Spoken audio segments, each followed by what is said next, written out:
চুরি যাওয়া দুটি বাইক সহ দুই কুখ্যাত বাইক চোরকে জালে তুলল পূর্ব থানার পুলিশ। ধৃত দুই বাইক চোর হল সুমন ভট্টাচার্য এবং বিশ্বজিৎ শীল।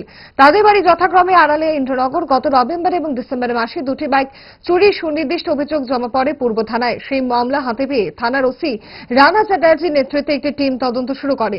তারপরেই তদন্তের পরে আসে সফলতা।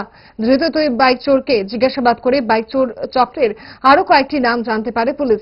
তাদেরকে গ্রেপ্তার করার জন্য পুলিশ জাল বিছিয়েছে। পুলিশ রিমান্ডে দুই বাইক চোরকে শনিবার পশ্চিম জেলা আদালতে প্রেরণ করেন। শনিবার পূর্ব থানায় এক সাংবাদিক সম্মেলনে এমনটাই জানিয়েছেন এসডিপিও দেবপ্রসাদ রায়। গত দুই মাসের মধ্যে কিছু বাইক চুরি হয়েছে, কিছু বলতে দুটো বাইক চুরি হয়েছিল। এগুলোর উপর একটা সুনির্দিষ্ট এফআইআর নেওয়া হয়েছে। কেস নেওয়ার পর থানার ওসি রানা চ্যাটার্জি একটা টিম গঠন করে এবং সেই অনুযায়ী তদন্ত শুরু করে দুইজনকে গ্রেপ্তার করা সম্ভব হয়েছে। তাদেরকে জনগণ লোকাল পাবলিক এই ক্ষেত্রে অনেক সহযোগিতা করেছে, যাদের নাম যথাক্রমে একজন সুমন ভট্টাচার্য, আরেকজন হচ্ছে বিশ্বজিৎ সিনহা। এদের একজনের বাড়ি হচ্ছে আড়ালিয়া, আরেকজনের বাড়ি হচ্ছে ইন্দ্রনগর। তো এদেরকে অ্যারেস্ট করার পর যখন জিজ্ঞাসাবাদ হয়, এতে আরো 2-3টা নাম উঠে আসে।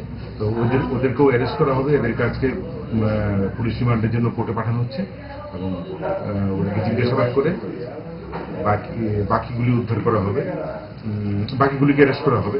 তবে এদের জিজ্ঞাসাবাদের ফলে যে দুটো বাইক উদ্ধার হয়েছে সেটা হচ্ছে একটা বাজাজ পালসার 150, আরেকটা হলো হিরো গ্ল্যামার।